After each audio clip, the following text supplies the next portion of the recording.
¿Por dónde vamos a ir, Horacio? Un par de cosas. El otro día planteé mi preocupación por el acto de oportunismo de Sergio Berni, de felicitar a Rodríguez Larreta por la represión en las movilizaciones por la muerte de Maradona. Y hoy encuentro en el blog de Juan José Salinas, Pájaro Rojo, una orden del día de la policía de la ciudad en la que el jefe de la policía de Rodríguez Larreta, el comisario Berard, felicita al personal que intervino en la represión ese día. Mira. Y Salinas con buen criterio dice: bueno, hay tanto escándalo por los tweets de los Pumas de hace 8 años y de esto nadie toma nota. Y me parece que tiene razón. No porque el tema de los Pumas no merezca atención, pero me parece que hay una desproporción absoluta, ¿no? Totalmente. Sí. La primera desproporción es entre los dichos y los actos. Si bien, digamos, hay actos que son performativos, es decir, que generan hechos, no me parece que estos lo sean, la verdad. Y cuando uno mira las noticias, los medios, parece que estamos ante una afrenta nacional imperdonable, y esto pasa totalmente inadvertido. Y esto me parece que es más grave porque, digamos, implica un respaldo explícito del gobierno de la ciudad a una práctica brutal que generó todo el desastre que generó, y que el gobierno de la ciudad no lo asume. El propio Rodríguez Larreta ayer en la conferencia de prensa aludió al tema, pero también defendiendo su práctica y atacando al gobierno, y planteando que el recorte de recursos para el financiamiento de la policía de la ciudad, dice, ¿qué quieren? Que dejar la ciudad desprotegida para que los barras bravas tomen la Casa Rosada. Sí. Es decir, no asume absolutamente ninguna responsabilidad en lo que ocurrió, y ataca al gobierno nacional con argumentos verdaderamente falaces. Bueno, ese era un tema que quería plantear. No creo que dé para mucho más, pero quería dejarlo establecido. El otro tema es que, bueno, el presidente Fernández envió, por un lado, prorrogó hasta el 11 de este mes las sesiones ordinarias del Congreso, y por otro lado envió todos los proyectos para las extraordinarias, donde están todos aquellos que, según la prensa comercial y de Trifecta, quería el kirchnerismo y no quería Alberto. En primerísimo lugar, la contribución extraordinaria sobre las grandes fortunas, que tuvo media sanción de diputados y ahora pasa al Senado, donde la mayoría oficial es cómoda para sancionarlo, de modo que se prevé que la semana que viene ya va a ser ley. Y otro es el de la modificación de las mayorías para la elección del Procurador General de la Nación. Sí. Que también se planteó que, bueno, que era un problema grave para Alberto, que Alberto no quería, que Guzmán no quería la contribución a las grandes fortunas, que Alberto no la quería, que la carta de los senadores al Fondo Monetario le creó problemas. También está incluido, digamos, en extraordinarias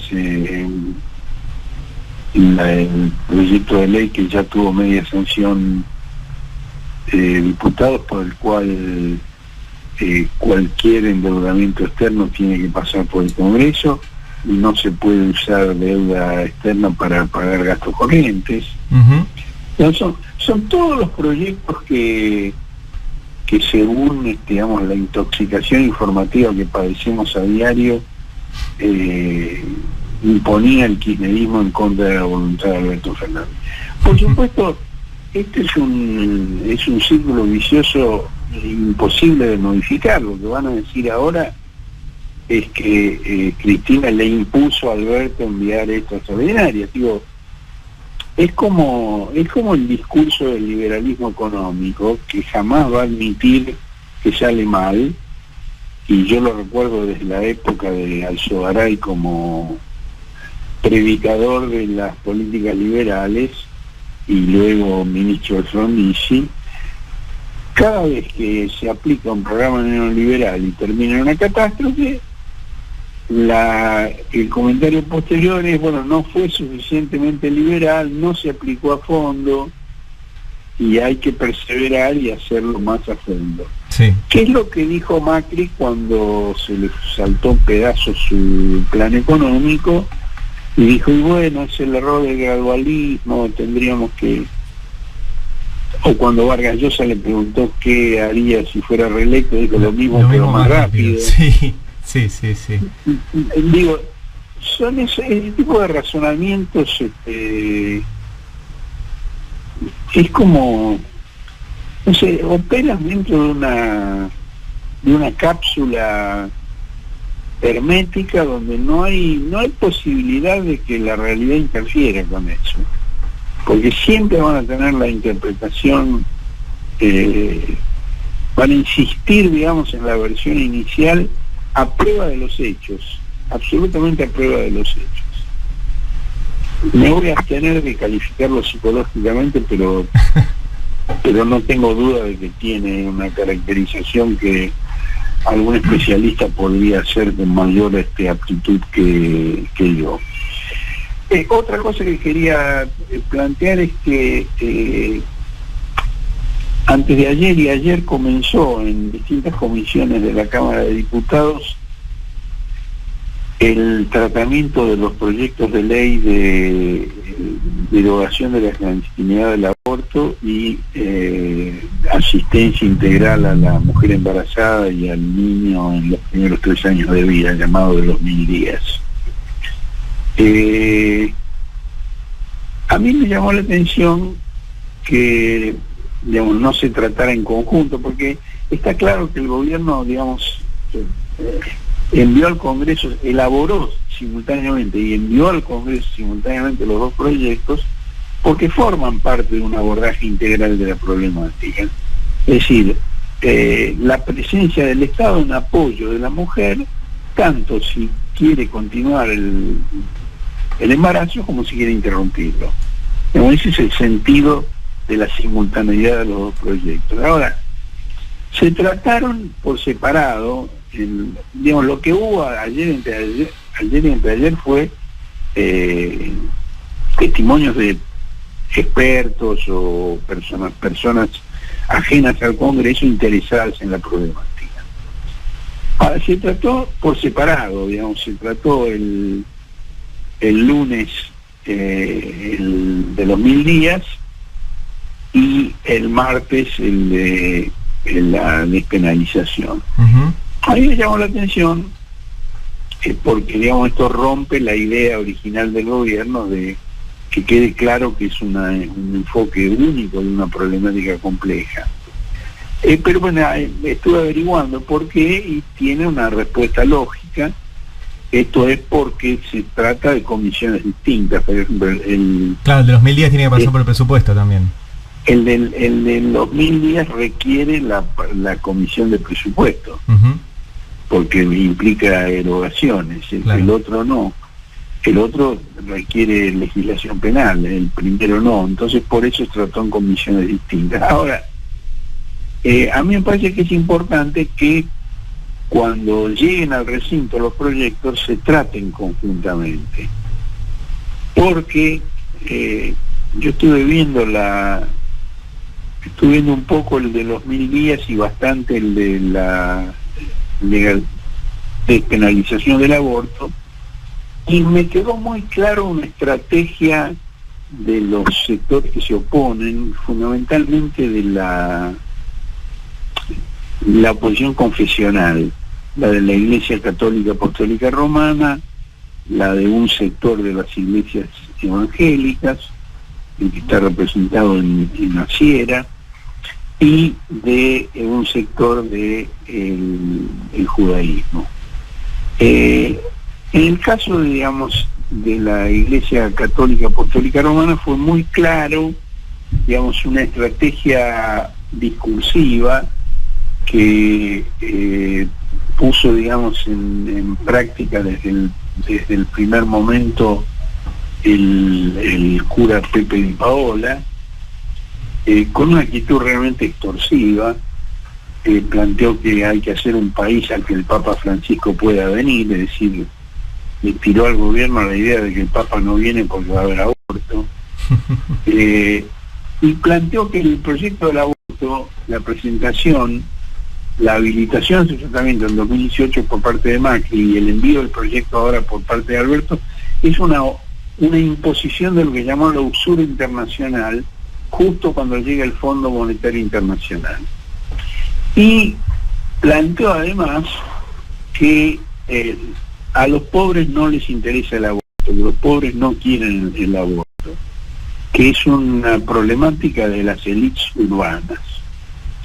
Lo cual, digamos, en mi opinión es una falsedad, pero además es canallesco plantearlo en esos términos. Por supuesto leía, porque me parece un hombre de muy escasas luces, cura Di Paola, leía y leía mal, decía señores diputados y senadores, estaba en la Cámara de Diputados, y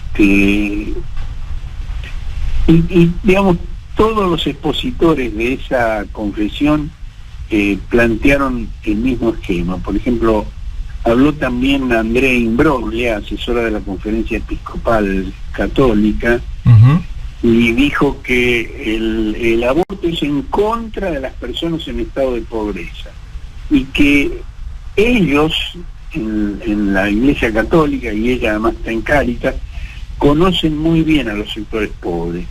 No hablen en nombre de ellas, le dijo a las diputadas y diputados.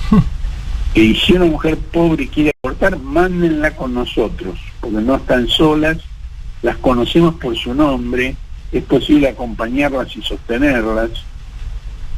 Soñamos con una Argentina para todos y todas.